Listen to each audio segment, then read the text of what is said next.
Welcome to Moving Iron with Casey Seymour and Greg Peterson, the podcast for anyone and everyone involved and interested in the business of ag equipment. If you want to understand what trends and market forces are impacting the price of your iron, you've come to the right place. Buckle up, it's time to move some iron. Hello and welcome to Moving Iron Podcast. This edition of the Moving Iron Podcast is brought to you by John Deere. We got Greg Machinery Pete Peterson on here to talk about what's happening in the world of auction. Greg, how you doing?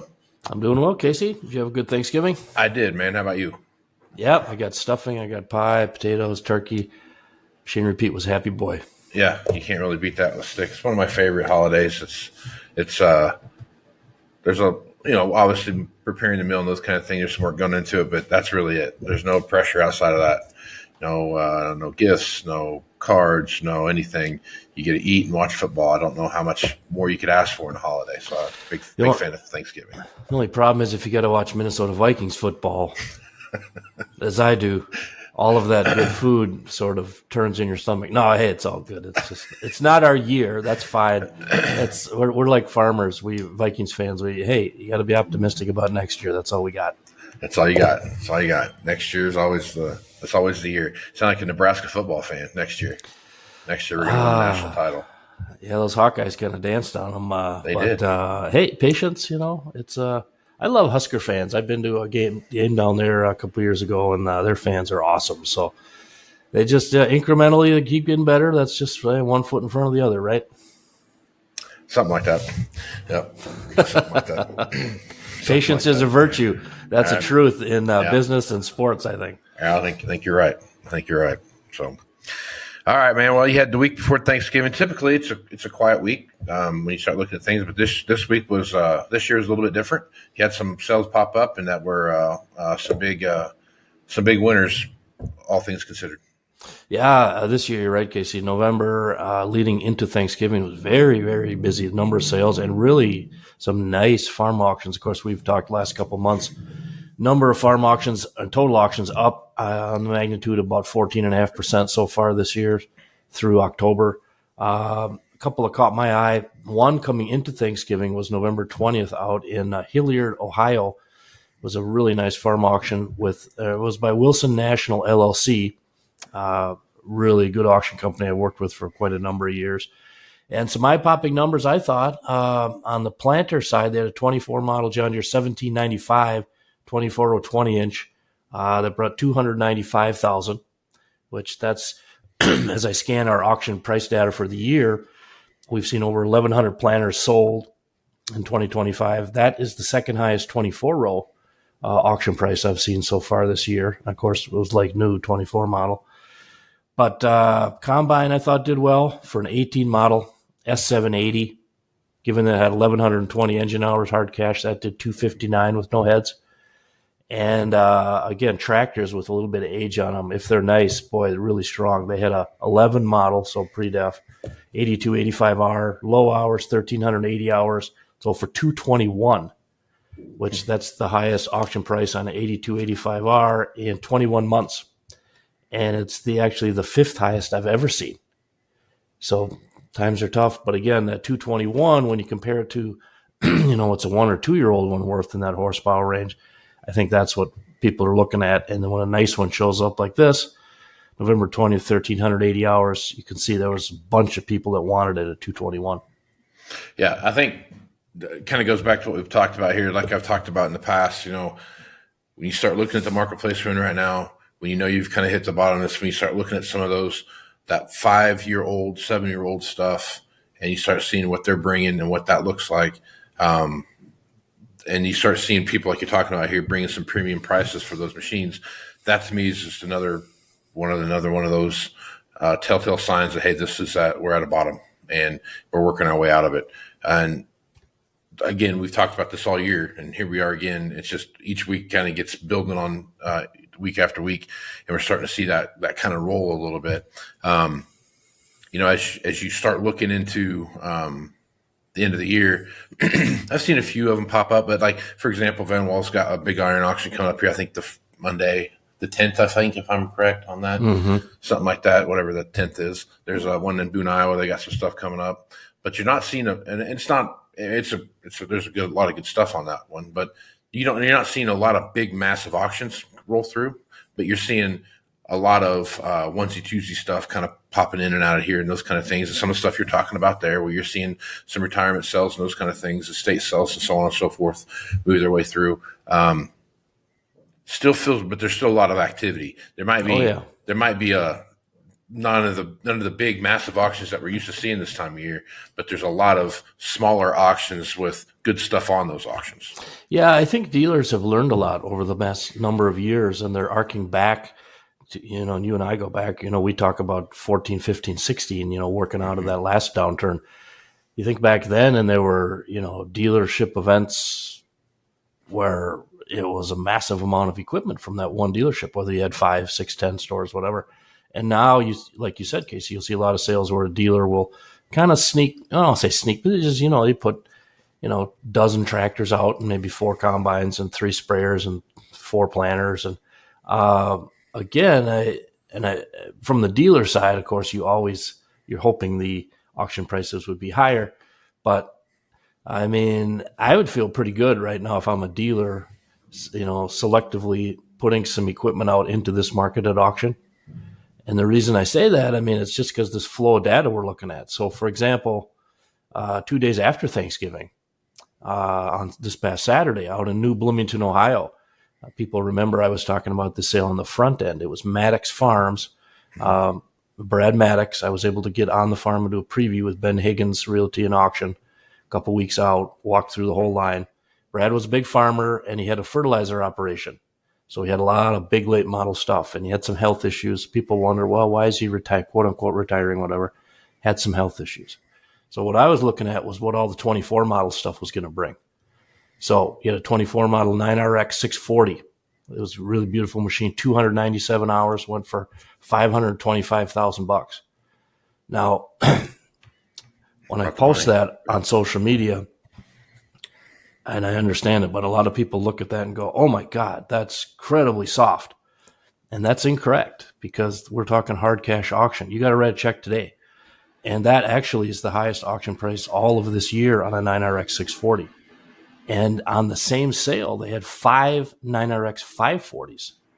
Now, you and I know, Casey, whether you're a dealer or farmer, you sell 5 late model big ticket. That's a tough nut. Yep. But I thought they sold well, the 2 highest ones, and they ranged in hours from like 109 to 383. The 2 highest ones went 487. And again, that's the highest this year on the 9RX 540. Same story on the combine, the 24 model X9 1000.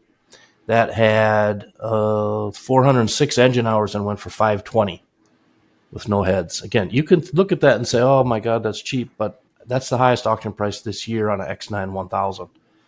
They set a record on the 21 model Deere 330G skid steer. It was like new, 171 hours on it. That brought $60K. So I think the sale, I talked to Ben Higgins afterwards, and he said Brad was happy. You always hope it sells for more as a seller, but those numbers to me, more proof, even on the 1-year-old stuff, that the market's, definitely found footing. Yeah. Yeah. And that, kind of to your point, it might sound like it's up. There's a big difference between what you see stuff being advertised for out there on the dealership world and what you see at the auction, but 2 totally different animals, and they're handled totally different, right? There's a lot of different moving parts on each one of those things that really go back to what the value is. And you start looking at some of these 9RXs and stuff like that. They're like we kind of talked about earlier. A couple episodes ago, where does that 640 fall into the mix now? When you start looking at there's 3 bigger models than that, you start looking through that. What's that look like and how does that work? I think that there is there's going to be some pressure there. And I think that we're seeing that. Now, the number you just told me, I would be very happy with that number if I was a seller at an auction right now. I feel like that was a great number. I just, that's why I've been doing this 36 years to take out, and we see this any auction I go to, and we're humans, so we all make assessments. And again, people hang their hat on the advertised price. That's because that's in their face all the time. And, it's just, I was trying, as we're talking here, I was trying to punch up the average auction price this year on a 9RX 640. Because again, generally, or typically what we see here this year in 25 has been that the average has really leveled off versus 24. And we talked about last number of weeks, Casey, because that was last year. Dealers were so much more aggressive pushing stuff out to the auction market. So for example, I just found it here, and this is just, you hop into machinerypete.com, folks. You can do what I just did.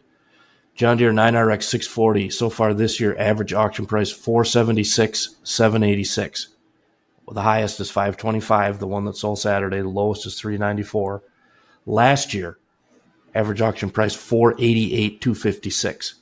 So you're talking about hardly any drop at all this year on an average auction price on a 9RX 640. Now, last year, the drop was huge. It went from $596,800 down to $488.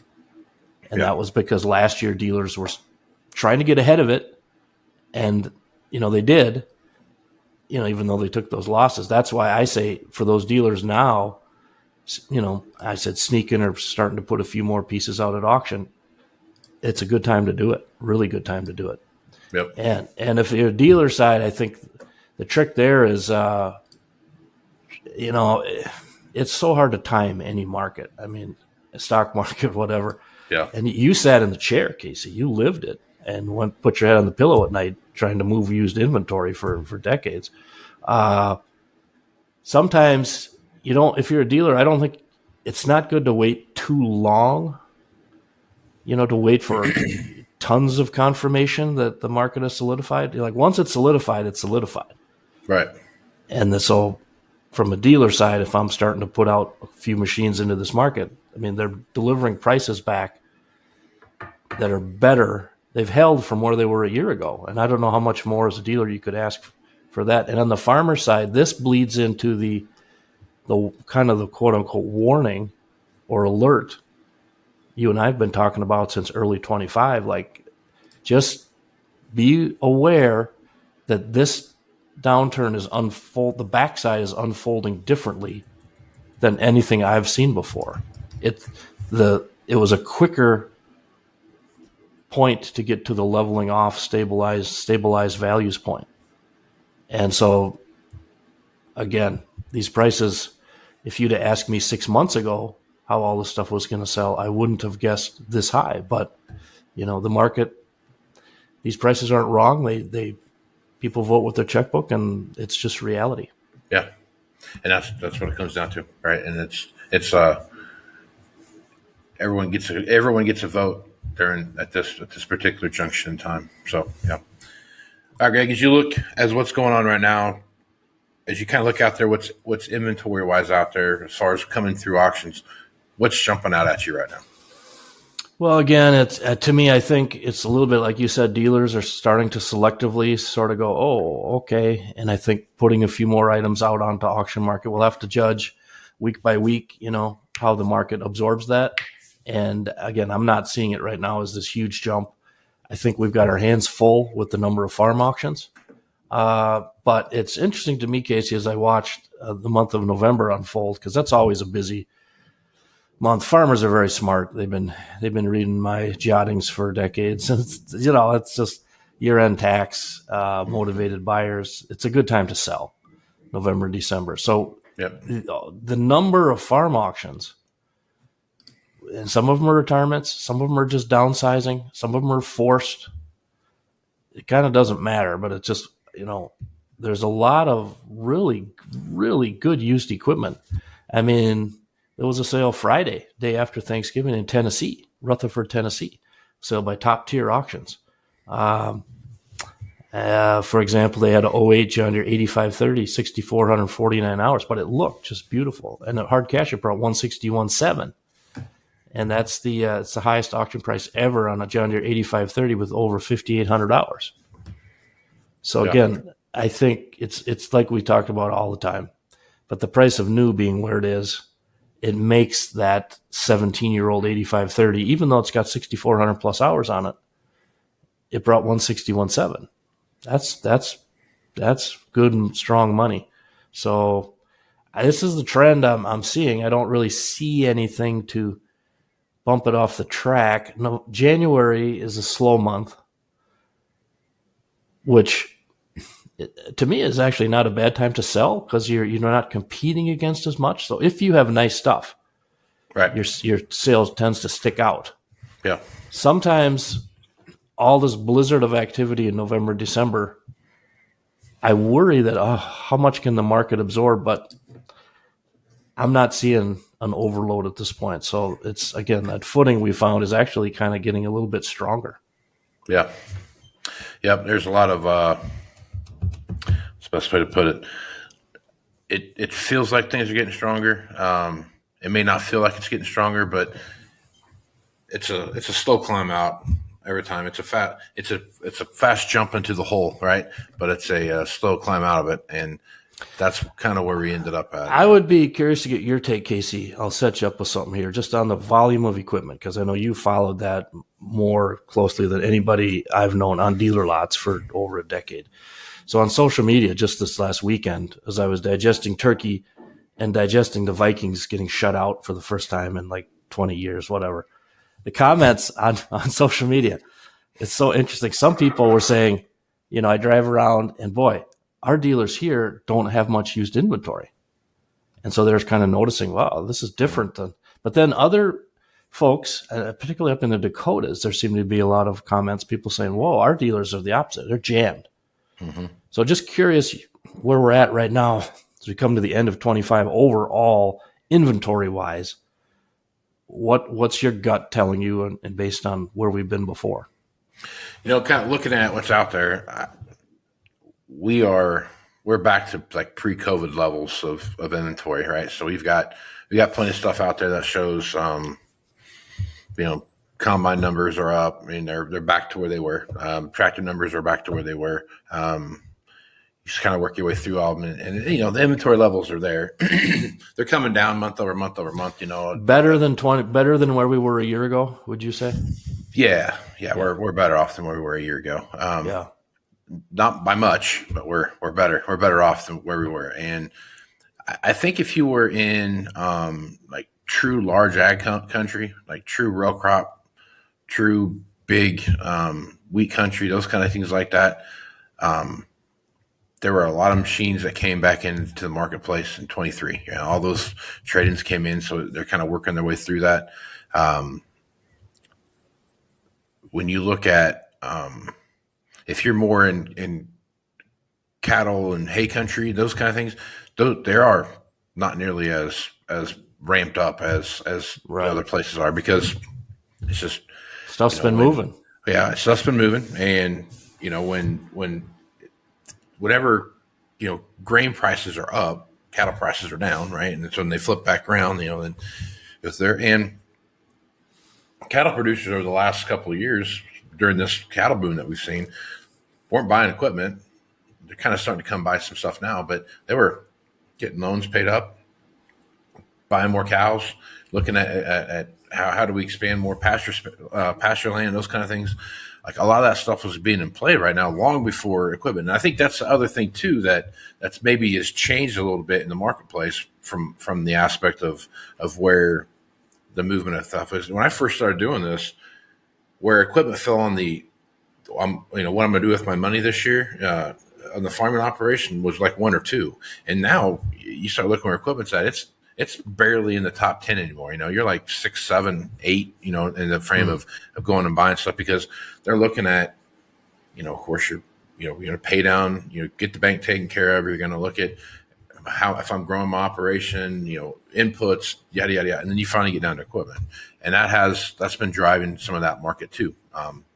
End of the year buying is still there. It's not gone anywhere, but the conversation I had with a lot of folks before I left the dealership was, well, we're going to take care of some inputs first, get some of that stuff kind of pre-ordered some of our inputs at this price, and then start looking stuff down the way. So that's also had an effect on what the buying nature of equipment is too.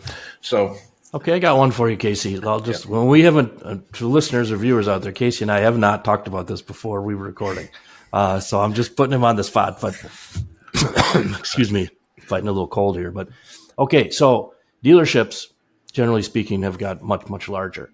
I've been really interested to see some of these dealerships that are jumping geographies.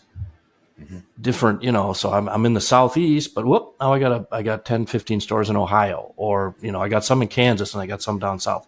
Yeah. From a straight business 101 standpoint, again, looking at it kind of technically, when that started to happen, I was very intrigued by that. Now, my dad was a dealer, my brothers were dealers. I never got in the business, but just the diversification possible, because you mentioned before about, well, if you're true row crop heavy, like you're stuck up here where I am in Minnesota, you got a lot of the big machines, and there are times a dealer I think might be envious of, like, obviously what's been happening with livestock. I mean, the ups and downs, but it's been pretty strong.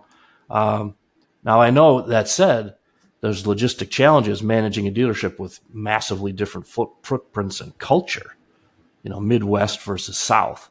What's your take on what's happened and where that's at? And you think we'll see more of that happening going forward? Well, I mean, I think you said it right there. It's dynamically different mindsets, right? So, if you're in a predominantly, wheat kind of area, and then there's another part of your operation, dealership operation, that is right in the middle of the blackest dirt on the planet, and there's the way they buy equipment and look at equipment and sell it, all that stuff is totally different, right, and how that approach is, right? There is a natural progression of some of these. There's been some of these guys that are like deep south and coming up into like Indiana and then that area and buying stuff. There's a natural flow of equipment from the north to the south, and also from the south to the north. Stuff coming from the north usually is a higher spec stuff that's getting down into the south, where there's not a lot of high spec equipment, just because of their operations and how they function. Whereas a lot of those lower spec machines come to the north, and you see them in feedlot operations and those kind of things, where they don't need the highest spec stuff, and their creature features aren't necessarily what they're after, and those kind of things. So you're seeing some of that. I do think there's going to be more of that, where you're going to see. I do too.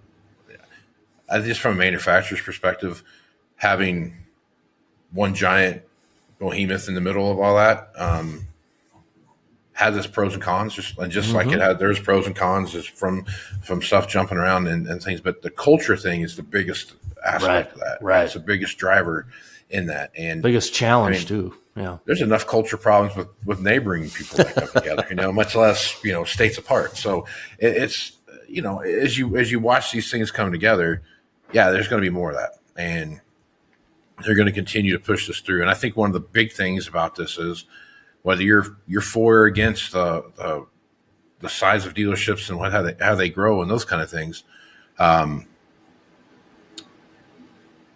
the complexity of equipment and technology associated with equipment is going to drive dealers to be bigger, and because they have to have specialized people that can take care of things, and it is what it is, right? Right. And and frankly, also, go ahead. No, go ahead. Well, I was just going to say, and frankly, to deal with downturns, because that to me was always interesting. Again, the diversification. So, for example, if you had a footprint that was in the livestock area the past couple of years as a dealership, that maybe helps lift up, where if you're in the cotton country and it's like, oh my God, that's the point. Straight from a business technical standpoint, when I first started to see this happening with dealerships, I was like, totally get it. Going to be a lot of challenges in that, but understand why they're doing it. Right. So. Yeah. And that's the side of that is, I get the whole, everyone goes to war and, whatever else. And you're going to pit two deer dealers against each other, two case dealers against each other, or whatever that you're doing. Yeah. I understand all that, but at the end of the day, it's there comes a point in time when, I'll give you a great example of this.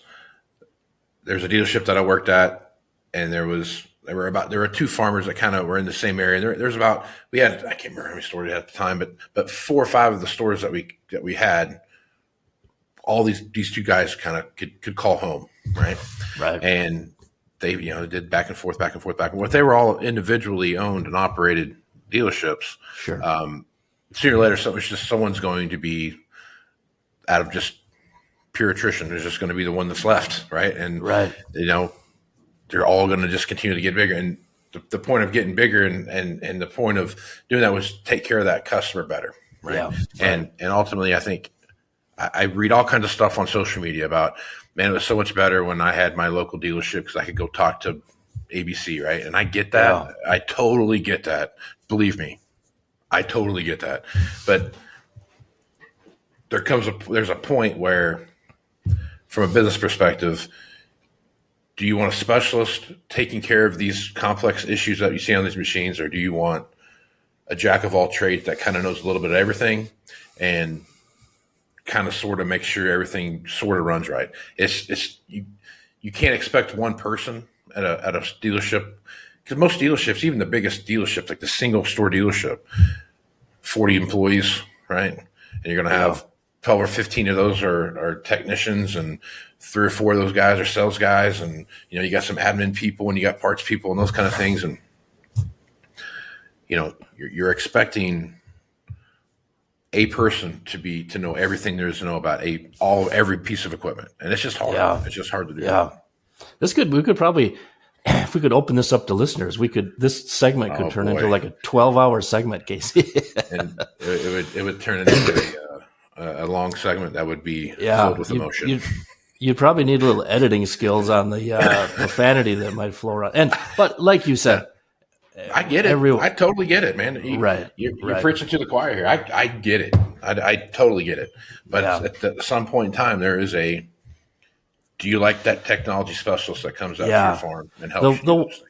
The one thing when it comes to a dealership, and this is just my observation, my dad was a third-generation dealer, little town, West Central Minnesota. He had 2 stores back in the late 70s, early 80s, and it grew a little over the years, went up to 4 stores. But as I observed it, watching my dad, it was a different era.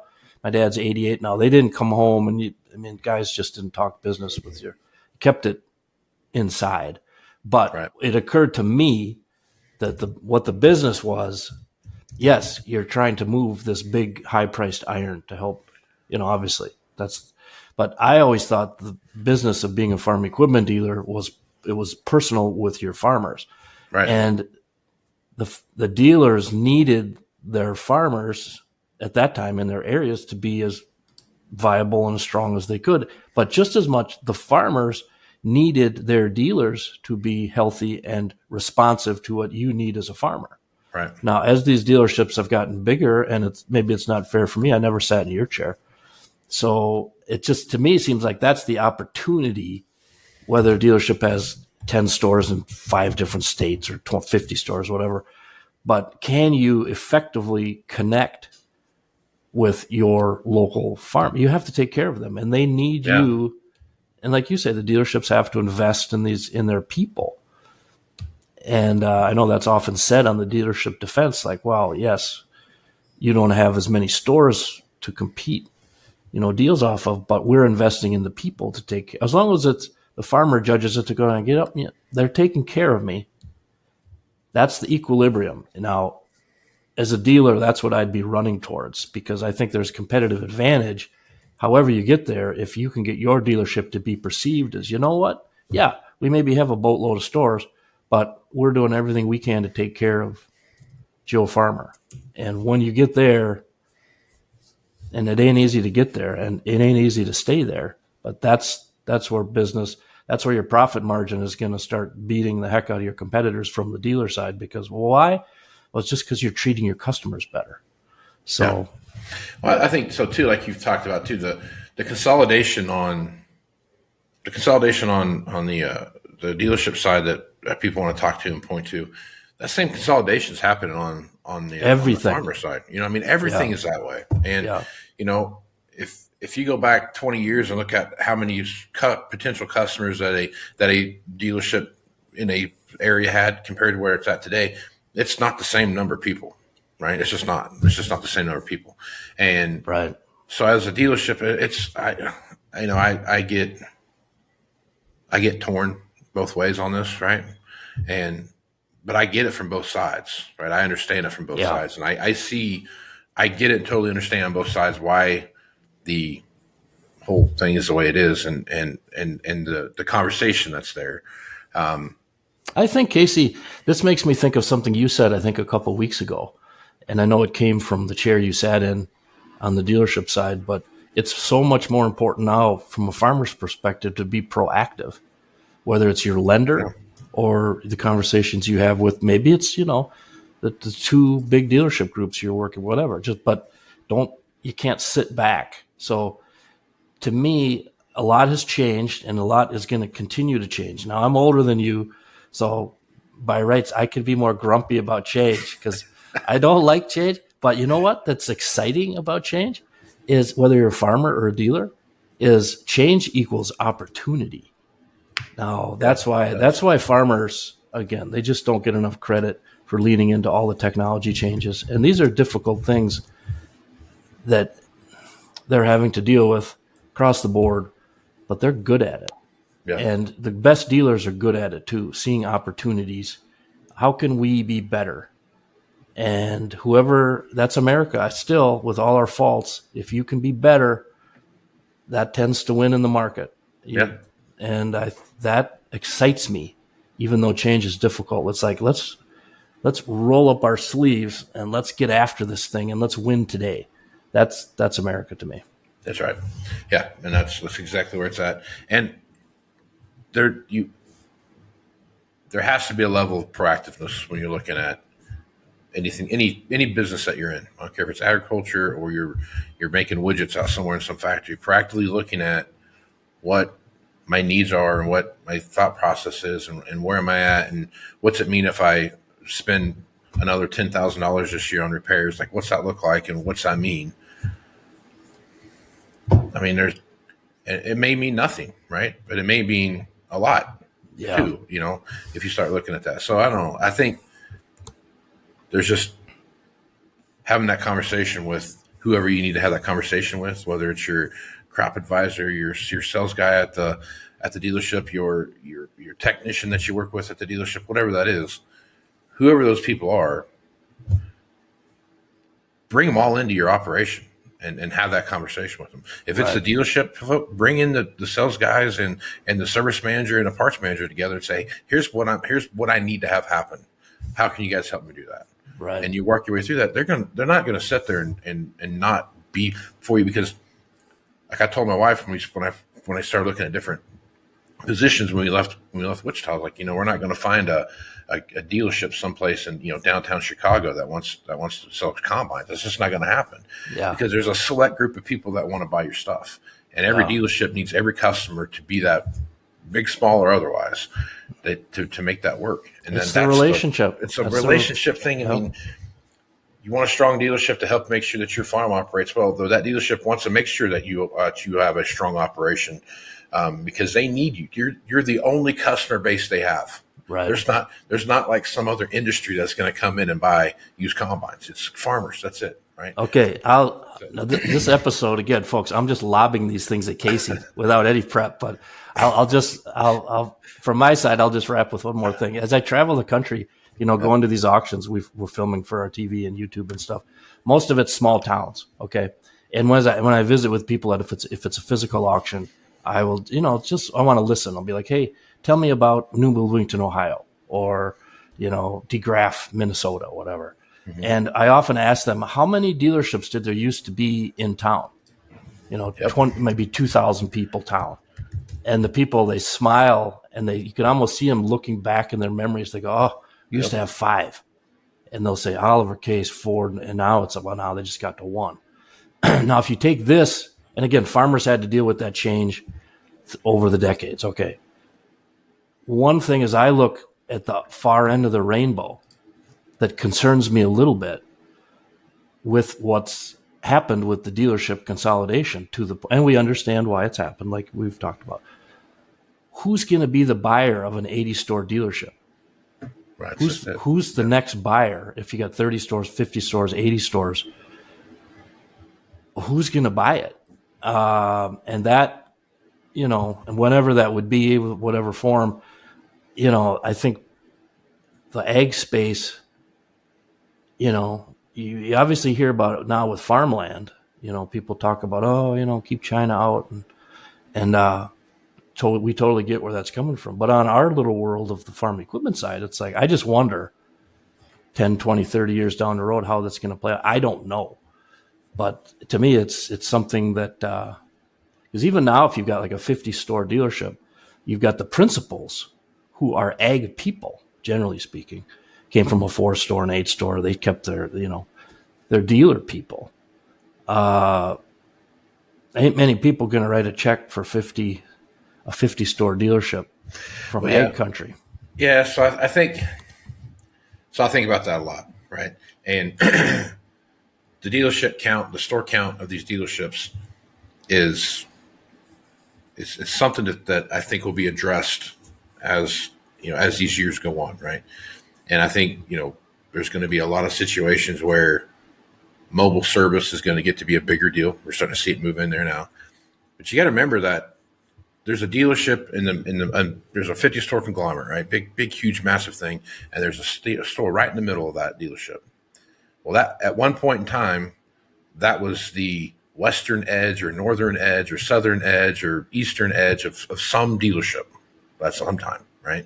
And they were the outpost out there holding off the hordes coming across the line there, right? Yep. Well, now they're not that anymore, right? They don't. What's the strategic function of that dealership, right? Does it need to be there? Does it need to change how it operates and works? Does it truly need to be a true brick and mortar parts and service sales hub, the whole deal, right? Or does it need to be, hey, this is a service center now, right? Yeah, we're gonna dispatch mobile service out of this spot. Like there's all kinds of roads you can start going down now. Yep, to where you start, because if you look at the construction industry, some of these construction companies, like the state CAT, for example, they have an entire state. Well, they might have 10 locations or 15 locations to cover an entire state, because so much of that is dispatched via mobile service, right? It changes the dynamics quite a bit when you don't have to have all these little outposts all over the place to start to kind of set the edge on your territory, right? Right. That's true. As that starts going away, then you start changing the dynamics. What's that look like, right? Yep. What do our farmers need? What do our ranchers need? What services can we provide that are going to keep them running? Them running, that are going to do the things. And is this a necessary evil right now? Right. Yeah. And I think that's when you start looking at that stuff. So when I look at these big, huge 50 store, 25 store, 35, that's what I think about every time because I remember when I was at a 4-store dealership, and then it went to 6, then 9, and 15, and so on and so forth, that all of those little things that were neighboring dealerships, those little outposts aren't outposts anymore. They're in the middle of the territory. And those are, that changes the dynamic of they're now inside of the castle walls, if you will. And you don't need to have this fortification that you needed. Well, I think we just looped back to what we were talking about, change and opportunity. Right. Whether that's farmers or dealers, and how the future is going to unfold. It's going to be interesting to see. Yep. Again, from the dealer side, I would hope what would drive, the thought processes on these changes would be, and I'm sure it will be, is just how can we keep the customer at the top? Yep. I think we're living in an era when it's like a table with legs on it, right? Yep. You have your shareholder value. It has to be addressed. That's the important part. Employees, very, very important. But customer, are we staying at the top edge, taking care of our customer? And again, living in America, if you don't do that, then you're going to get your ass kicked and you're going to lose business. Yeah. And your margins are going to suffer. So that's sort of like the auction market, the brutal honesty of we're selling this today. It's going to bring what it's going to bring. So I think dealers will have to lean into that change and navigate their way forward, and we'll be watching. It'll be fun. Yeah, for sure. 100%. Well, Greg, great place to stop. If folks want to reach out to you and get you to come to their auction, or get you to just answer the questions for them, what's the best way to do that? Yeah, just hit our website, folks, machinerypete.com. There's a link on the bottom. You can shoot an email to our office. They get that right to me, or just hit me on Facebook. Or if I happen to be on Twitter, Ag Twitter, message me there. Those messages come right into me quick. So yeah, love to get your just love talking with the audience. It's been fun. Yep, I enjoy that myself. So, Greg, appreciate you being the podcast. We're going to catch you again next week. Sounds great, Casey. Have a good one. All right, stay tuned for more Moving Iron podcast after these messages. Well, there they are, mocking you. See you next year, loser. That weedy area that's got you thinking, man, I hate that spot. Wish I'd sprayed better. Get the last laugh with a sprayer upgrade from John Deere. Precision upgrades that can increase your sprayer's performance, like ExactApply, advanced nozzles to give you more control at more speeds. It's just one of the many precision upgrades you'll find at johndeere.com. Now, let's see who's laughing. All right, welcome back to Moving Iron Podcast Markets. I got Chip Dillinger here from Blue Reef Ag and Market to talk about what's happening in the market. Chip, how you doing? Hey, good. Casey, how you doing? Happy Thanksgiving, I guess, post-Thanksgiving. Post-Thanksgiving. I still feel like I just ate Thanksgiving as much food as I ate during those last 3 days. So it was, I love that holiday. There's no pressure, and all you have to do is eat. I don't know how much easier it could be. You know what I My mean? kind of holiday. I right. love it. I'm still kind of getting back to normal. You know, the day after, you're like, oh, man, why did I eat so much? You're kind of sluggish and groggy, and all you can do is lay there and watch football. So I guess that's horrible. That's why I like Thanksgiving, I guess. Yeah, it's horrible. It's horrible. All right, let's talk a little about what's happening in the marketplace. Start off with cattle here a little bit as we go through that. We've had plant closure in Lexington, Nebraska. That was about 5,000 head a day or so. Saw that pop up. You saw the last week some huge corrections in the market on the cash cattle side. A lot of moving parts there. We've seen some volatility going into that week anyway. But I guess, Chip, as you look at it now, where are we at in that volatility range, and you start to see things shore back up since that news came out? Yeah, still fairly volatile, from a day-to-day basis in both the fats and the feeder cattle market here. But it does look like maybe we've gone a long way towards digesting the worst of that. You know, the thing that kind of quietly happened in the middle of that was right ahead of the plant closure announcement. We got a cattle on feed report, and they caught up 2 months. They caught up October and November, and both those numbers were actually fairly bullish. We have not fixed anything structurally in the cattle market, right? I mean, we still have tight numbers. We haven't expanded the herd at all. The numbers of on feed are some of the tightest we've had in years and years and years, decades maybe. And so fundamentally, not much has changed. Now, what has changed, obviously, is the tweet a couple months ago, President Trump wants cheaper beef prices. Plant closure in Nebraska, that's kind of a devastating effect, at least for that part of the state there. Thousands of jobs gone. Likely a lot of that will be picked up by other plants regionally in that area. Also, we're importing, doing away with some of the tariffs to import Brazilian beef again, Australian beef. When you shake it all out, I mean, we've had some massive volatility, like you said.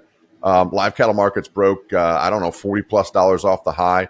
I don't know what it was from the highs in feeders, $70, maybe it was 80. Massive break, massive amount of volatility in there from a day-to-day basis. You see swings of $6, $8, $10, sometimes in minutes, literally minutes, within the market opening. We have quieted that down a little bit. We're still seeing some, $4 or $5 ranges in here, but I think that based on the action, we've had a nice bounce off the lows from that limit down day after the announcement of that plant closure. I think we've gone, maybe 99.9% of the way at digesting the most bearish news. Now it just becomes maybe a process of kind of slopping sideways a little bit in these markets, which won't feel very good for a minute because, it's just rare that you get that big of a break followed by an immediate rally back to, new all-time highs. So we're going to have to kind of build a base in here. It could be still very volatile, but I think the worst is behind us. And, cash markets, the box beef market, still going to dictate which way the futures market goes. And even though we're starting to trickle some beef in here from other countries, we really haven't fixed the ultimate problem out there, and that is herd expansion. It doesn't look like that's going to happen anytime soon anyway. Okay. Let's bounce over and talk about everyone's favorite topic, what China's doing this week. If you're looking at that, I mean, it's like we're going to do something, we're going to do something, we're going to do something, and then nothing happens. And then, like we were talking about before we started recording, you brought up, hey, we're 60 days away from having a lot of beans coming out of Brazil again. what's that look like, and how's that going to affect any kind of deal that we have with China, which is going to be, oh my gosh, exactly the same thing that happened last time we did this thing with China. So I guess as you're looking at this, Chip, how are you weighing this, and how are you talking to your customers about this situation that we're in right now? Yeah, it's a tough one, Casey, because I'm sure you are, as well as I, sick of talking about China, right? But unfortunately, it's such a massive part of the bean market right now that you have to talk about it. And part of the problem is somewhat related back to the current administration, almost a boy who cried wolf type situation where you get this announcement and some talking heads get on Fox News and CNBC and we got an announcement coming out. We're gonna in the next week or 10 days we've got an announcement coming out on China. We got an announcement coming out on an aid package to farmers. It's going to be great. You get a week, 10 days down the road, nothing. So the market is just hanging on wanting some finality to this. They want to see an agreement that's signed by both countries that lays out X, Y, and Z. China will do A, B, C, D, and it will be this many bushels. So far, you haven't seen that. China has been there sporadically over the last 2 or 3 weeks, buying some beans, bought a little U.S. white wheat. I think they bought a cargo or two of U.S. sorghum. But the amount that they bought of beans is probably just somewhere around 3 million tons. The initial talk was they were going to buy 12 million tons this calendar year. By my calendar, we've got about 4.5 more weeks to go of the year, so they better get to buying. And then 25 million tons next calendar year. All the while, Brazil planting more acres than a year ago. It seems like that's been for 2 decades. They plant more acres every year, almost, and I'm not exaggerating there. Yeah. They have a record amount of acres planted in Brazil. They have no weather problems to speak of. Within 60 days, they're going to have new crop beans coming out of their country. It might take another 10 to 15 days to get that out into the export channel. But the point being here is whether China buys or doesn't buy, Brazil right now looks to be on tap for a massive crop, and they're already cheaper than U.S. beans. So even if, we kind of push on the string and China agrees to buy some U.S. beans in the amounts that was originally kind of talked about, our beans are more expensive in the world. So we're going to lose every other customer that we have to right. South America, other than Mexico and Canada, maybe, to South America and Brazil because they're cheaper. So this thing is far from over as far as knowing what the details are. It's frustrating that, we keep getting kind of the cheerleaders out, rah, rah, rah, we're going to get an announcement and we don't get one. Eventually the market's going to get tired of waiting if we don't get one very quickly and come to the realization that the longer it goes without some, announcements and some details of this trade agreement, the less likely it is that China probably is, realistic about it or even going to follow through. And also the more likely that we're about to get swamped in the world with a massive crop in Brazil. So, hopefully farmers have been able to take advantage of this rally. I realize it's not like it's, wild with profitability out there. We're trading, over $11, but a lot of producers, given the cost structure of this past crop, need $11. But I would remind you too that, and I've said this all along, I think going clear back here a couple months, Casey, I would bet more money that the Trump administration gets farmers a nice aid package to go on top of, $11 beans than I would bet on China saving us and buying, 40 million metric tons of beans in the next 4 months. I just don't think that economically makes sense to me with Brazilian beans being so cheaper. So my point with that is if you haven't taken advantage of this rally, we think that you really should. If you want to bet one way or the other, bet that you're going to get some, Trump money to go on top of these bean sales rather than betting on China saving us because, sorry to break the news if you haven't realized already, China does not like us. They don't think of us as friendly. They never have. They never will. And if Brazilian beans are cheaper, they will follow, even though they're a communist country, they will follow the laws of economics and buy the cheaper source. And that's kind of where my head is when it relates to China. Could be proven wrong here.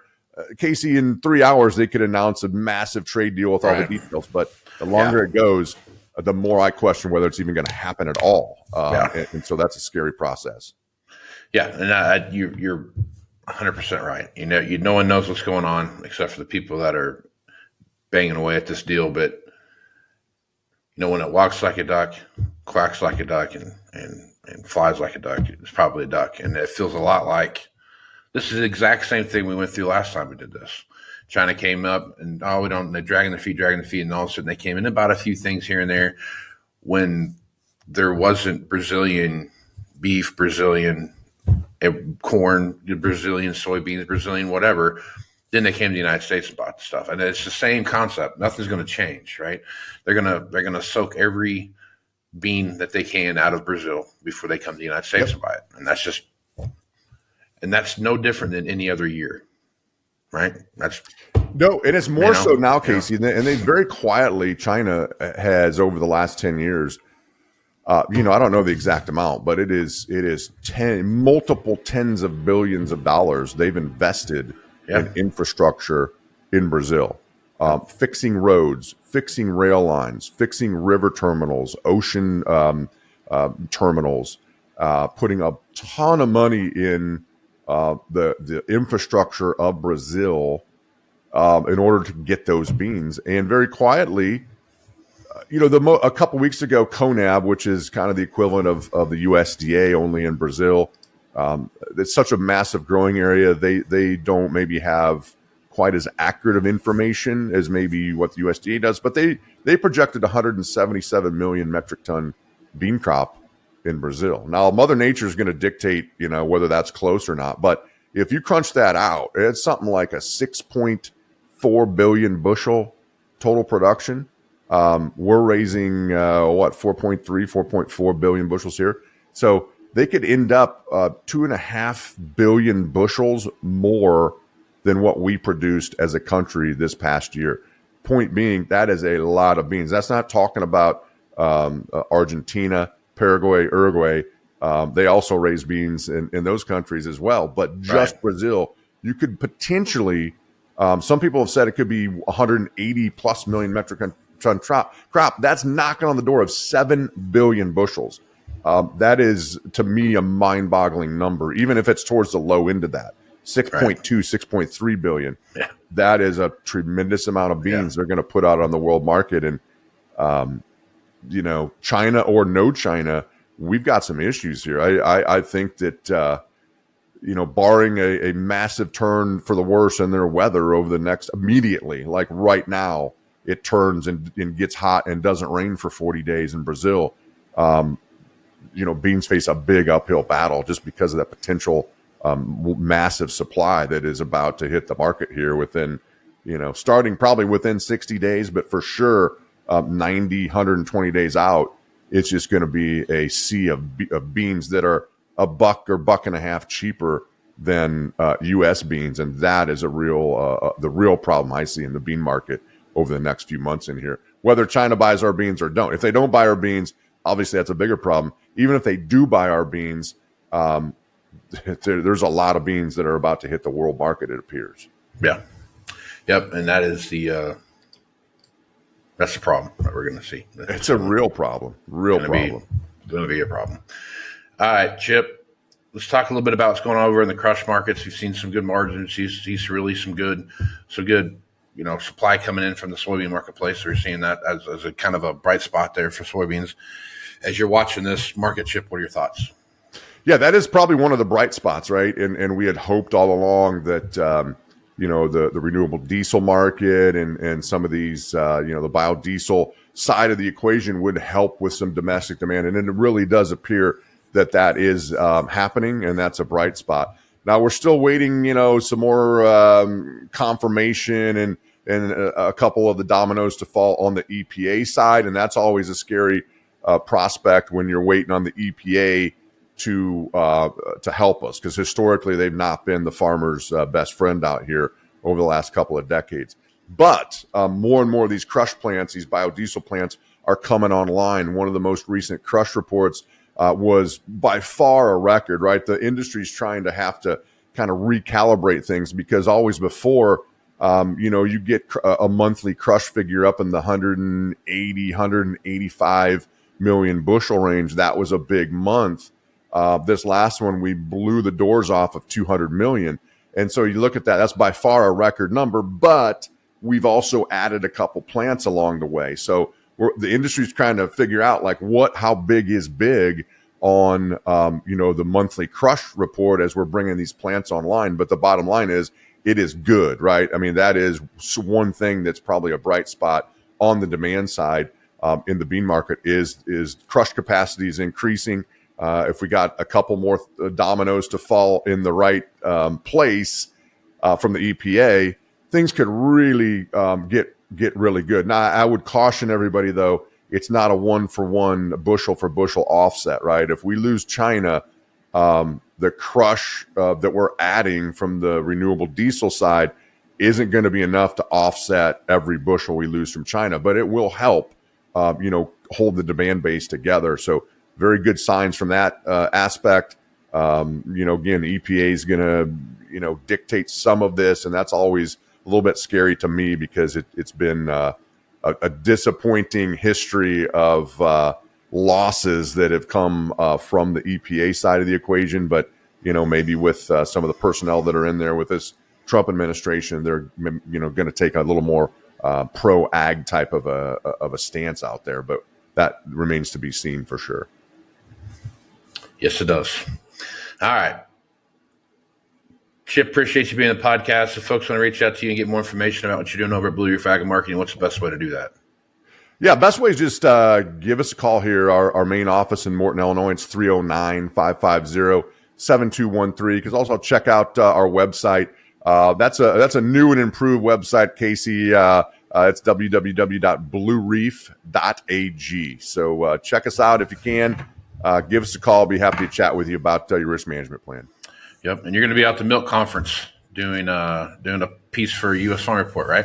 That's right. Heading out. I'm looking out the window here, Casey. We had about 4 inches of snow overnight, so hopefully they don't have many delays. But heading out to the Milk Conference in Las Vegas, going to be actually on the U.S. Farm Report panel. What do I know about milk? I know nothing about milk, right? I don't even really drink milk, but they wanted kind of a perspective of, what's happening on the row crop side. A lot of these dairies have a lot of, crop acres, and also the beef side of the equation has become, very important piece for a lot of these dairies going forward. So they want a little bit of a outside perspective on the grain side and the beef side. So happy to do that. Hard to turn down Vegas. It's going to be cool in Vegas, but as I look out the window here, it's like winter wonderland. So I'll take 50 degrees in Vegas over snow and cold in Illinois any day. It's that cool thing's all relative, right? Just remember that when you're talking about 50 degrees this time of year. So, yeah, well, that'll be good, Chip. Make sure if you guys are at the Milk Conference, check it out. They'd always do a live taping of that when they're at those events. So check that out and talk to Chip a little about what you see happening there. So, Chip, appreciate you being on the podcast. We'll catch you again next time. All right. Thanks, Casey. Stay tuned for more Moving Iron podcasts after these messages. Looking for more accuracy, more productivity from your current planter? Let's get exact with precision upgrades from John Deere. Start with Exact Emerge and get accurate singulation and spacing at 10 miles per hour. Or choose Exact Shot to promote early root growth and cut fertilizer costs. And with Furrow Vision, save time by verifying seed depth right from your cab. Visit johndeere.com/planner upgrades and see why nothing runs like a deer. All right, welcome back to Moving Iron Podcast. Got Aaron Findle back on to talk about what's happening in the market. Aaron, how you doing? Terrific, sir. Terrific. Terrific. How much snow did you guys get? Full of turkey and green bean casserole. Yeah. Oh, yeah. I'm still reeling from that myself. How much snow did you get up there? The deck is white. The grass is green. Similar down here in the valley, yeah. We had a good thing about living out here is you might not get all the fun stuff that comes with snow, but you sure do get all the fun stuff that comes with cold weather, right? Yes. You get the wind and you get the 4 below temperatures to go with that. Last 2 days of November, -6, -8. Yeah. It's Like, come on. that time of the year, man. That's shaping up for a bad winter when it's that cold in November to end November. And one thing too I love about living out here is that there's no easy transition into anything, right? You go No, from because it was 65 3 days before that. right, yeah. So and it was beautiful, nice day, no wind, be nice. And then here comes Friday, the wind kicks up, starts cooling off, and then it's just boom. And then here we are, and then I'm supposed to be 51 degrees sometime this week too. So it's just, Yep, I think Thursday is supposed to be pretty darn nice. So there's no transition. here we are.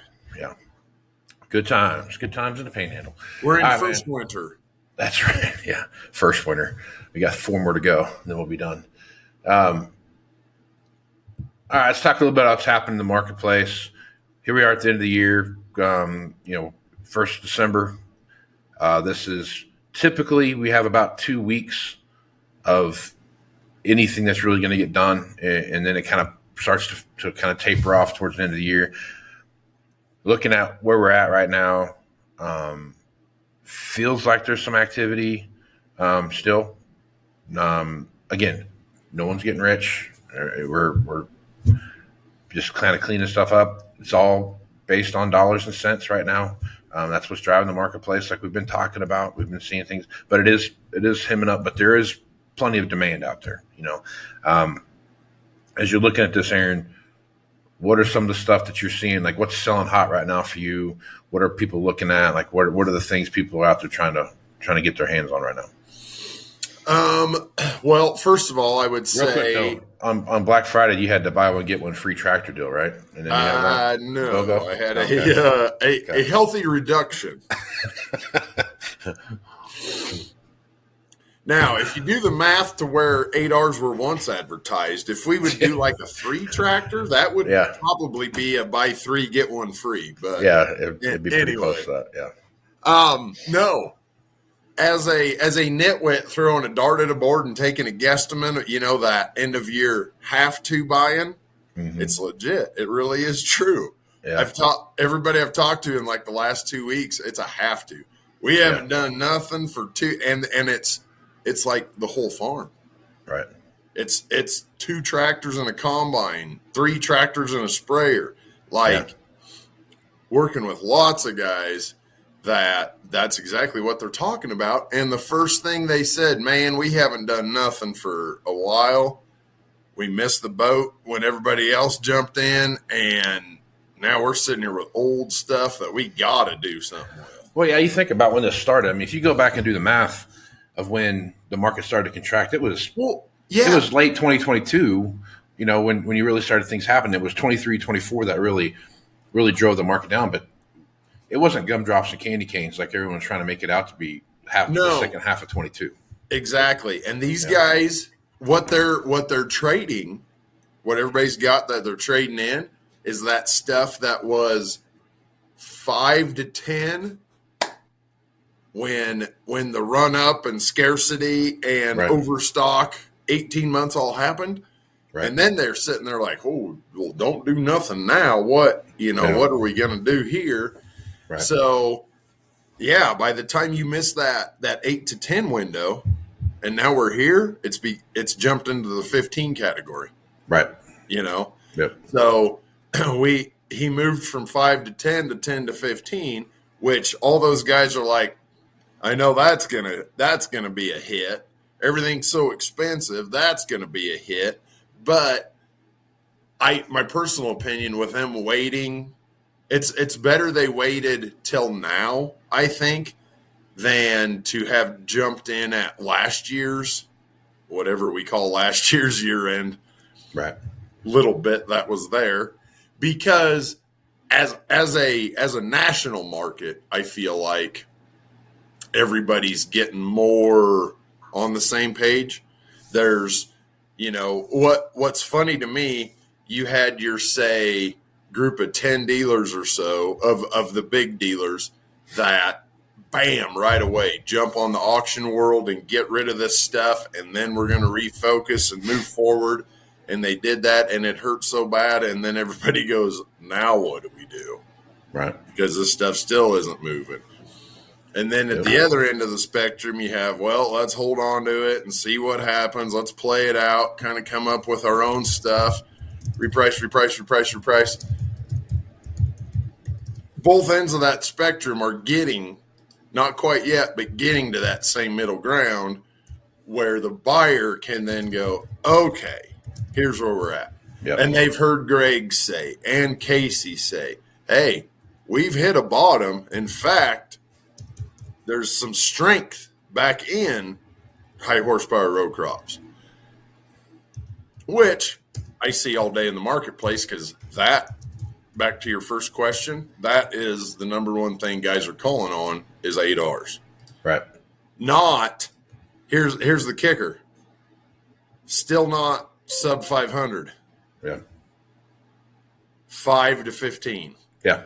And that's, we've talked because about that. Because it does this. Yeah, it does. And like we've talked about, I mean, we've talked about this since we've been doing this podcast. I mean, for the past 10 years, if you really start thinking about not 10 years, it's been 10 years. It's been 10 years. If you start thinking about how those things come together, that's that niche marketplace where whatever you're trading in, you have enough, typically, you have enough equity in the machine. Not have a down payment. And not have to really have a down payment, or you're writing a very small check to just be done with it. You know what I mean? Right. And and I'm going to use my air quotes on small check right here. Right. So that's that's what we're seeing. And that's where that, like you're talking about, that 1,500-hour tractor has always been a catalyst in these marketplaces. Yep. As kind of like that. It's the top of the peak, right? So right now it's the only canary that flew back out of the mine. Right. Yeah. Yeah. And if you watch that bell curve from our ranges, right, it's a real steep drop off to 500, right? Because there's not a lot, again, prices, right? It's always been that way. But if you look on the backside of that, from 1,500, it's a very long, right. It's a 45, not a 90. Exactly. Right. And that to me shows, I know it might not feel like it, but the stabilization in the marketplace, that's where it starts. Right. And it starts going from there. And it's just an absolute killer when you start looking at the pricing of stuff and where it is. It's just like me with vehicles, right? Like I keep up on the tractor marketplace because that's my job, right? Right. But when I want to go trade my vehicle, I have no idea what my truck's worth till I'm ready to start trading it, right? And you start looking at it from. I'm a little disappointed. I thought you'd probably have a pulse on it. A 2-year-old laser printer's worth this. A 7-year-old set of cutlery's worth this. Well, I'll give you a great example of how crazy pricing is. Local dealership down here has got a used GMC AT4 2022 model, if I'm not mistaken.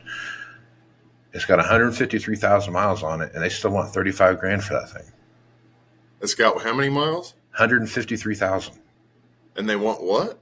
$35,000 for it. That's a good sign, because my pickup's got 135 on the 23. Okay, so then I'm like, well, God dang, what's my truck worth? I got 75,000 on mine, right? So I'm thinking, well, my truck's got to be worth shit. What I paid for it, right? Go and look it up, and it's nowhere near that. I mean, like, I don't know where these numbers are coming from, because what I'm seeing on my side versus what they're showing on their side are dynamically different, right? So you're like sticker shock. What the hell are you talking about, right? It's no different than on the ag marketplace. I was just going to say, there's the same. That sounds like tractors and combines to me. And you're looking at, well, I've got a 7-year-old whatever with 5,500 hours on it or 7,500 hours on it or whatever the number is. And I'm seeing these 1 and 2 and 3-year-old machines out there that have 1,000 hours on them, and they still want 4 something for them, or right high 4s, type of thing for them. Go through and look at it. Well, there's a significant drop off in value when you get to a certain point, right? Now it's all relative, right? Right. It's the percentages year to year. It's a different number. It's whatever the market is at that day, but whatever it is, that gets set in stone for a year, 18 months, right? Till something shifts it out. So yeah, that's exactly where The we're thing at. about the marketplace is that the 1 to 2 year old machines where you see the biggest depreciation spread, right? Those numbers that percentage hasn't really changed. It's plus or minus a few percentage points every year, Right. depending on the marketplace. But it's not like, oh, the market's down. So we went from 25% last year depreciation to 45% depreciation now. That's not what's happening. Right. There's not that swing. It might be 25 to like 29, right? Or 29 or 25 down to 22 because the market's a little better. But it's plus or minus 3 to 5 percentage points depending on what's going on in the market. The difference is, the last time I came in the marketplace, that 25% might have been 50 grand, right? Yeah. And now that 25% now is 150 grand. That's a huge spread. And that you're like, oh my God, you want me to write this bigger check to do these things? But at the end of the day, it's like the percentage is still the same. It's just the numbers are so much bigger. Right. And that's the part, even me as a guy going out and buying a truck, or me as a guy who values used equipment, or whatever that situation is. I can't tell you how many times I've looked at a piece of equipment over the last 2 or 3 years, being like, "There's no way that's right. There's no way that I need to be drawing. This should be drawing this much money, right? There's no way you should be doing that." And you go back and do the math, and you look at the percentage of depreciation over the last 10 years. It's not any different. It's really not that different. It's just the numbers are so much bigger now that people get smacked in the face with this. Right. Exactly. Holy crap! You want me to I got to put down how much did you say? Right? And there's how much equity what I got. I still got to put down another $75,000. Are you kidding me right now? And that's the part that it's just, that's that wow factor that comes into buying something right now. Right. Back to the tractor thing with what guys are buying right now. I literally have had 2 guys, so more than one, but I've had 2 guys call and be like, I need something from a 280 to a 370. Any of them will work. You're like, huh? It's just got to be 299 or less. And you're like, all right. And I'm like, so like a 282. He goes, I'm not buying a tractor over 300. He goes, whatever you got, that's 299 will dictate which of mine I trade. I'm like, oh, I kind of get that. Like, normally we'd trade this one because we always trade the planter tractor first and work our way backwards. But we'll do this one because he's got that tractor, and then next year we'll look again. Like, I kind of get that. That's one way to do it. But it's funny to me. Like, 7 different models will work. It's just got to be under this threshold. Right. Then about your pricing point. I talked to a guy for like an hour yesterday and kind of walking him through. He's got an odd situation, but kind of walking him through what he's got going on his farm and transition and all this. And he's, he's an agribusiness day job, side hustle, whatever you call it. And we're talking about tractors. He's like, now what I don't understand, because he called about, we talked about that 2:30 Black Friday video, Mm-hmm. So that's kind of what he's after.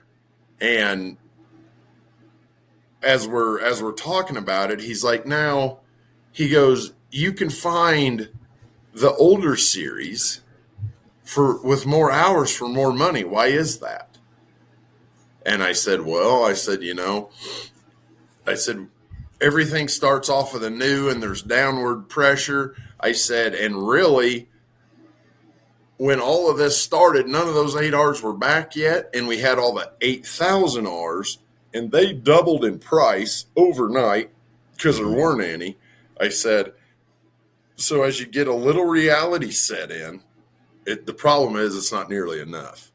The downward pressure from up here is so great that nothing below it is exempt. Not even a 5,000 hour sound guard is exempt. Right. It's gone from 90 to 80. Yeah. But it hits everything. I said, personal opinion, the reason you see an 8XXXR higher than an 8R is because it was either we have to focus on this horrible glut up here, that'll fix itself, or no, those are still selling. We got to worry about this. Either which was wrong at the time, looking back 3 years. But, that's what I told him. I said, we're just in a market where everything up here fell so hard, so fast that there wasn't enough time to correct this back here. If it's already there, now as you're trading, yeah, you can fly the seat of your pants, fix that right now today. But if it's already there, you got to work through that unless you adjust it and whatever. And he's like, so they're wrong. And I'm like, I said, here's my opinion. If you're spending $250,000 or more, buy what's rolling off the line. I'd buy a 1,500-hour 8R before a 1,000-hour 8XXXXR. Right. So, and, to his point, which he brought up, Casey's favorite thing next. Oh, well, you're probably right, because as we go to autonomy, I'm going to want that newer series. And I'm like, hell yeah, there you go. So I mean, there's a whole other issue in the market that really, nobody talks about, and just kind of, they're working themselves out. The beauty of it is, from the dealer standpoint, there's 10 of those, not 100. Right.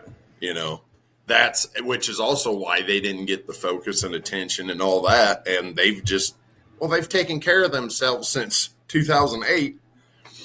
Yeah. So all their new cousins showed up at once. Yeah, that was the problem. That's the whole problem with the market right now. I mean, if you had, and it's not just ag, dude. it's Cars. everything. You can buy a new pickup today, I bet $15,000 cheaper than you could 3 years ago. Oh yeah, yeah, for sure. The thing about still $90,000. Oh, no, it's crazy. I've been looking at cars for my wife. What if it's not a high country Duramax? Well, then it's only $85,000. Well, I was at the dealership the other day, and there was I can't remember. I think it was a Yukon Denali with the whole the longer one, whatever they call it, XL. There you go. And for an and XL man, it was ultimate package or whatever it was. Ooh, yeah. It was $105,000. Yeah. And that was with the, hey, the sticker price is blood. We're going to sell for 105 because we love you. I'm like, wow, 105. I don't want to live in this thing, dude. I just want to drive it. Mm-hmm. I mean, it's like some of that stuff you're looking at. Just think that thing's $105,000. Get in it, drive down to Denver, trade it in. That's where we're at. Could you imagine? Oof. I bet it's 70. I bet it's 70 at most. Probably. Wow. Hey kids, who wants to light 30 grand on fire? Yeah, that's just I'll show you a crazy trick right now. Oh, and couple that with 6.5% interest, 7% interest, 8% interest, whatever it is that you're doing. And that's the thing that just keeps compiling all this stuff, is that it just keeps making it worse. But you know what's affordable? What's not expensive in this world? What's up? A Farm Journal app subscription. That's affordability all day, every day. $99 a year. There you go. Everything you need. I think that's right. I could be wrong on that, but I think it's right around there somewhere. You think I know that, but I don't. Pretty sure it's $99. But they have, when you're watching these things come together, the flip side of all this stuff is that the reactions of the marketplace that we're seeing, as auction value settles down, retail numbers are coming down, and there's a sweet spot there you're trying to get to, and it always ends up being in that sweet spot. And things keep plugging along. The percentages narrow. The percentages narrow up, and they're starting to see that. Yep. Across the board. It feels like that has gotten to a point where what I used to call the 120% rule now is really kind of like 135 or 140% rule. And that's really where it's kind of settled in at. Auction values got to come way up to get to 120%. I think where it makes sense for people to do that. Ultimately, at the end of the day, what we're seeing now is we are setting the table for 3-year trade cycles at a minimum. I was just going to say, in 3 years, it'll be a whole different world. The idea of, we've talked about this, I think, once or twice beforehand, but what used to be 500 hours now is 750 or 1,000. What used to be 750 or 1,000 is now 1,500 or 2,000 hours. I mean, because people have kept stuff for so much longer. This particular one had really nothing to do with, I'm going to run it longer because of dollars and cents. There was nothing available when I was ready to trade. Right. So now you got this kind of this whole next gen of trades coming in that are a little bit longer than what most people would have done. But that being said, where you're sitting at now is the conversations I'm having with guys when they call and ask me questions about stuff is, are you prepared? If you want to go out and buy that, are you prepared to put, 1,000 more hours on it than you're used to doing? Right. Yeah. Are you prepared to run it for 2 more seasons than you normally would have? Right. So if you typically run it for 3 seasons now, are you good going out to 5 or 6 years before you trade it in? Right? And other than getting out of the shiny and the new smell and all that kind of stuff, throw Power Guard on it, put machinery scope on it, and run it. Yeah. Yeah. You don't have to trade every year. Yeah. No, you don't. And you there's don't have to trade every 2 years. Right. There's some stuff that comes into play there, but I'm actively on here trying to ruin the machinery business. People, come on, help me. Help me help you. As you watch those things come into play, like those are the conversations that people are going to start having. And right. I've even, you hear people talk at different shows you go to and stuff like that. And I hear a lot of guys on the producer end saying, like, my dad only did this with 5 tractors or 3 tractors or 2 tractors or 2 combines. Yep. And our operation really hasn't changed. Our operation's changed, but the efficiency of the machines that we're using now are significantly greater than what they were 20 years ago. So now when you start looking at, do I really need to have 3 combines? Maybe 2 combines is all I really need to have, right?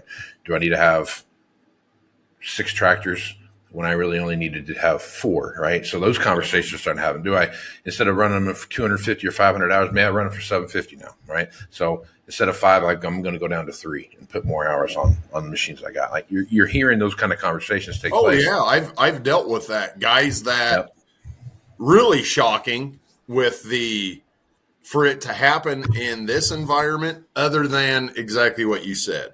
We're going to puke out more now, but we're hanging on to this for a while. Yep. Because for that guy to go, well, we usually buy a 1,000-hour tractor. Now he's going to go buy a 500-hour tractor. Yep. That could be $100,000 jump. Yeah. Yeah. And that's the, and that's why I talk about these buying brackets all the time. I mean, right. These guys now, if you used to be like, you could jump in and out of these, like 1 to 2, like, when we first started this business, how many guys were buying new combines and running used tractors? Yeah. I mean, that's a pretty common thing. That was not uncommon to see that happen, right? Every 3 years I buy a new combine, but I like to buy those 1 to 2 year old tractors, right? Exactly. And that's my fleet, right? That doesn't happen anymore. I mean, I'm not saying it doesn't happen, because it can very well happen, but it's just not that conversation is just not something you hear a lot of anymore. It still happens, but the tractors are 2 or 3 years old and the combine is 3 or 4. Right. And that changed that. The trade numbers are still higher. And it wasn't uncommon to have a guy that would jump in and out of these different buying blocks. And my definition of buying blocks are like, you have a 1 to 2 year old buyer, a 3 to 5 year old buyer, a 6 to 10 year old buyer, and then 10 plus, right? Well, go ahead. Finish. I was going to say, so when you're looking at how those people coming in, no one was married to a certain thing. They were married to certain machines in each one of those buckets, right? But not like as a whole, my farm is boom, right? Well, today's marketplace and over the last 5 years have kind of like those boxes aren't open walls anymore. They're like solidified, like steel doors that are welded shut. Like these, you're here, right? And this is what you're going to do. Now it might be, hey, I'm buying 1 to 2 year old combines and 3 to 5 year old tractors, or vice versa, right? But some guys are like, I can afford to buy and operate within a 3 to 5 year old across the spectrum, Right. and that's kind of where I live at. To that point, Casey, look at, I'll say like the three different run-ups in my day of machinery. So you take like the 6 to 9 era, 06 to 09. You could have jumped in any box anywhere at any time. Yep. And the difference is negligible. Right. Okay, then let's venture down the road to the 11 to 13 slug. Harder to do, Right. but still feasible. Right. Not near the gap that you would see if we had, say, like a 17 run up before the 21 run up. That'd have been astronomical, in that narrow window. So you go from your 11 to 13 run up to the 21 run up. There's your point. Those are concrete walls, and no longer do you get to float from box to box. There's a steel door, and you swipe your card to hopefully get it open. And Right. if it opens, don't look at your balance. Right. Yeah. Well, that's one thing too. I mean, when I started doing this 20 some years ago, you'd see a guy that would have a 10-year-old combine. He would come buy a 2-year-old combine. Right. And he'd run it for 8 years and put it in the box. Now that same guy would buy trade his 10-year-old combine in for a 6-year-old combine. Right. And run it for 4 years. And that's just, it's just, things have contracted to down to the point that, and then now things have contracted that he's probably not running it for 4 years. He's probably running it for another 4 years. He's put 8 years on the same machine, but it's 4 years older when he buys it than when he used to buy it. So then like that just compounds the thing. So the point I'm making here on all this is that what used to be, I just think it's going to get harder and harder and harder to find that late model, low hour something, because of, we talked about it last week on there, that the number of 25 model machines that are getting delivered, right, is this big, like this tiny little bunch. Right. And the same thing's going to happen again in 26 order writing period. It's not going to get any bigger, right? No. So that means that the 26 machines that get delivered in 27 is even smaller than the 25. We're about the same. So now you've got this thing, and that I don't see where that, as the economy gets better and those kind of things, you're going to see more new orders and stuff like that come up. But I don't think it's going to be this big wave like we saw coming out of 2008, 2009, that this giant tidal wave of equipment that hit the marketplace in 2011, 12, and 13. I don't think we ever see that again in that volume. I don't think so either. We got a lot less buyers than you got a lot less. You got 15 years ago. And the biggest reason too why you saw the big wave of stuff come through at COVID was that might have felt like a huge buying cycle, and it was. A lot of people came in and bought stuff. There's no doubt about that. What compounded that was when it all got delivered and how much stuff hit at one time. But now that we're looking at this huge run up in price, 4% now. I've been saying this for 15 years. 4% is a big number now. it just keeps getting bigger, right? Those price increases that you see coming through are just, they next thing you know, you're at a 3% price increase used to be $5,000. Now it's $15,000. Right. You know what I mean? So it's like these price increases that you see coming on a rear blade. On a rear blade. And that is just the cost. That's just the cost of doing business. And unfortunate.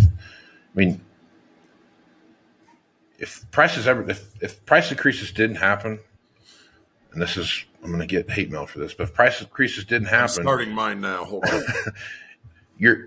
If it goes up, if you typically you see 3%, you don't see a price increase, and it brings up used with it to some extent, not all 3%. There's a portion of that gets attached back to the used piece. Yeah.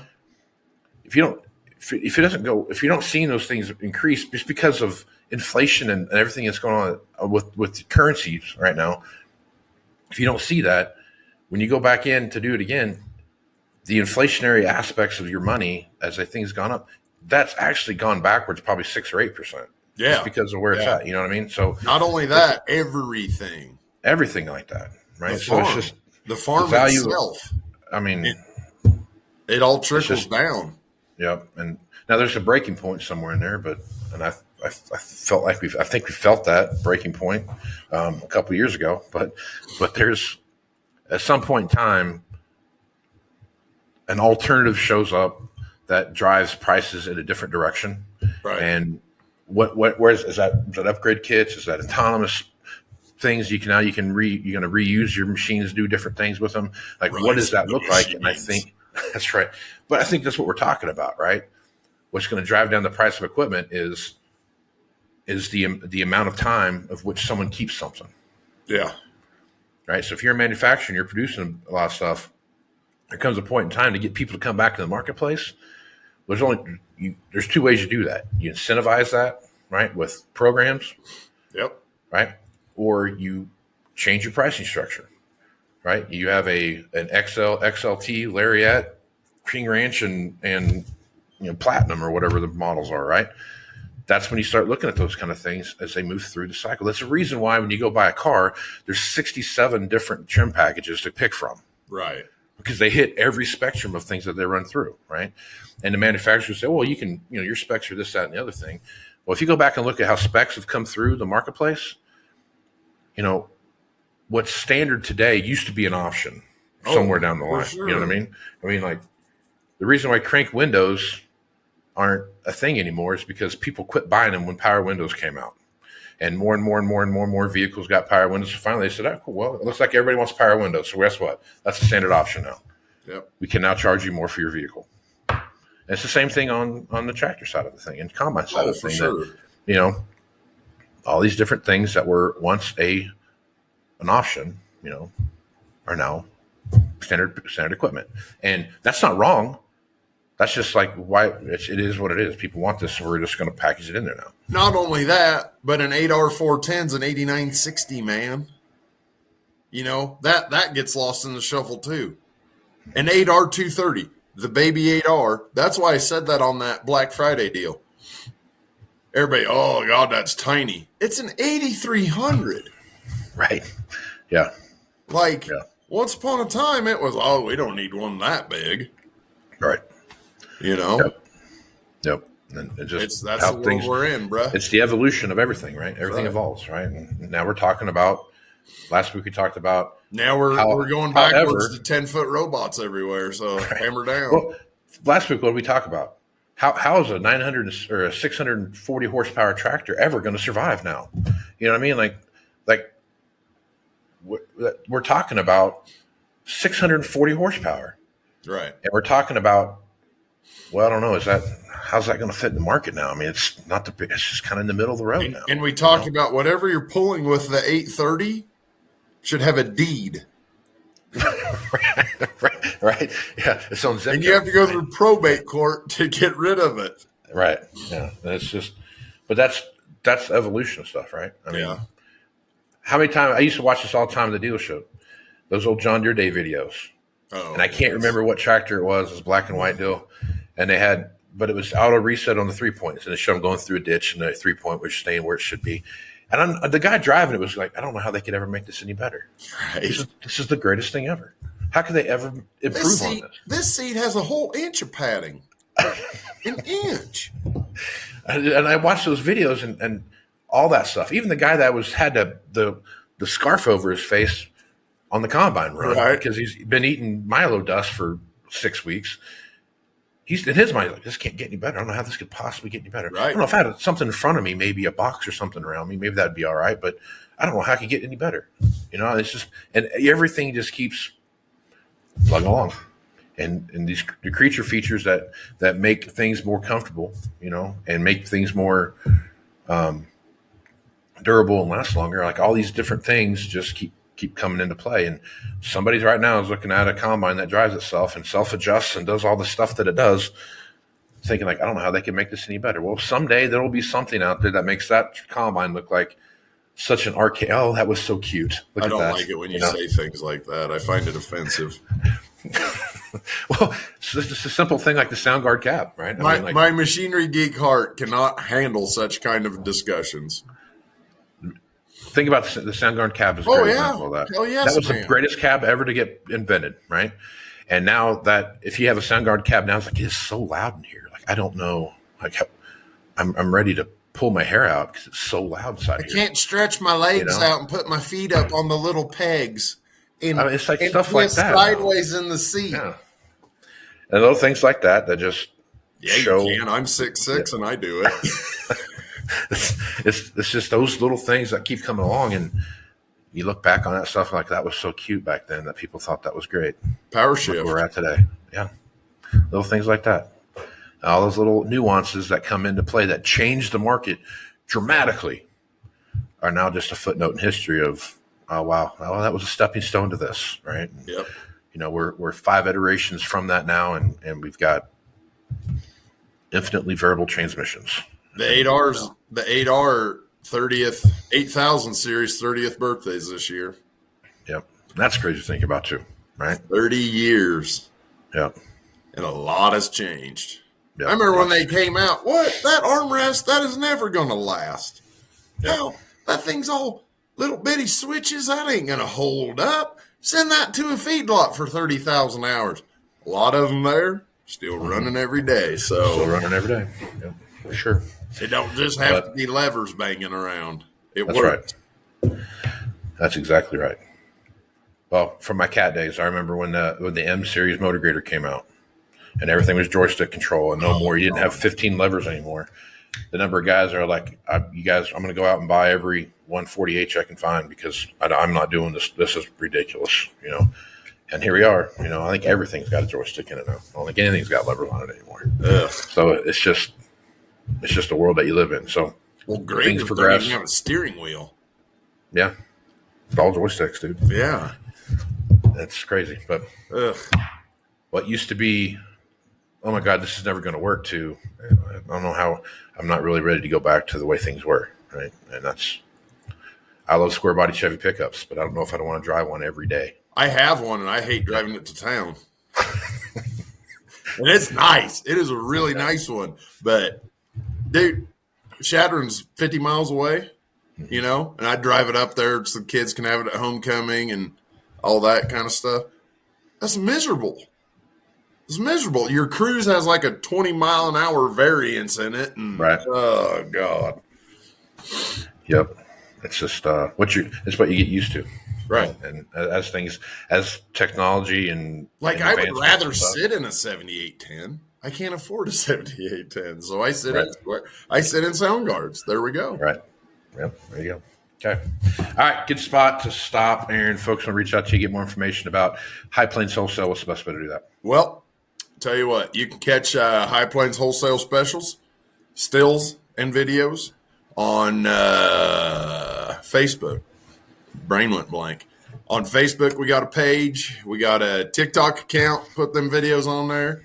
I share the same videos and throw a special on once in a while myself on Twitter by my name.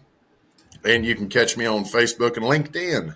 Or call me, text me, 308-760-1193. Right on. Find me Facebook, Instagram, X, TikTok, LinkedIn, a bunch of other places, either at Moving Iron LLC or Moving Iron Podcast. You can find it there. You can find the audio version of this over at AgWeb under the podcast section. You can find it there, or you can go to Farm Journal's YouTube channel and you can see the video version of this as well. So good stuff there. 2025 is about the books, and I'm glad. And it's been a rough year for a lot of folks in about any industry that you're looking at here in the United States. And it's 26 hopefully looks like it's a little bit of a brighter spectrum as we move through it, as you look down the pipe here. So as we put a bow on this year, I want to say thanks to everybody that's listening to this podcast. I want to say thanks to all the people at Farm Journal for helping me put it out there. So hopefully there's some stuff there. You can, if there's ever anything that I can do for you, by all means, reach out to me on any of those social media sites, and I'd be happy to walk through whatever I can with you while we're doing that. But special thanks to Greg Peterson for being on this week, as well as Chip Nellier and Aaron Finnell for being here as well. So with that, I'm Casey Seymour. Let's go move some iron, folks. Out. Thanks for joining us. We'll see you again next week. And remember, Moving Iron is available on Farm Journal's YouTube channel and anywhere podcasts are found. So until next time, let's move some iron.